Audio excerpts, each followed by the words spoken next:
Hello and welcome. My name is Dominique, and today I'm going to be speaking to you about the instructional strategy of scaffolding for PIDP3106. So scaffolding theory was a teaching strategy introduced in the late 1950s by cognitive psychologist Jerome Bruner. Jerome Bruner used this theory to explain language acquisition in children. Instructional scaffolding is the provision of sufficient support to promote learning when concepts and skills are being first introduced to students. These supports include, but are not limited to, resources, a compelling task, templates, and guides. So teachers help students master a task or a concept by providing support.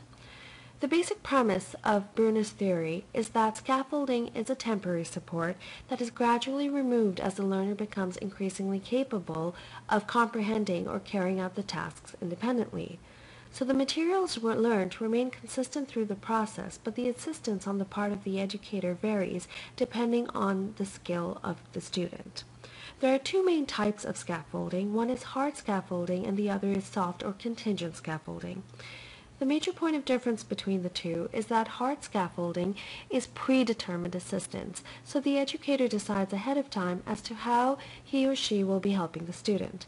Soft or contingent scaffolding depends on the level of skill as well as the situation at the time of education. So there are several advantages, of course, to scaffolding, and the primary ones being motivation and efficiency. Because scaffolding is offered on a very step-by-step instruction basis, the students are very clear as to how they need to progress through the task. So the process is made very clear from the onset as to how the assessment will be carried out, what the purpose and objectives of the task are, and this helps students to stay on track and not to be distracted. There are, however, limitations to scaffolding, chief among them being if the class size is too large or if the student's skill level varies too much within the class, then the strategy may be a little difficult for the educator to use. Another issue to keep in mind is that when students are paired up for activities, if their skill levels vary too much, the student with the lower skill level is at a disadvantage. What the cognitive psychologists have suggested is to use pairing between students with different perspectives. This encourages critical thinking and the ability for students to resolve the conflict between their independent perspectives.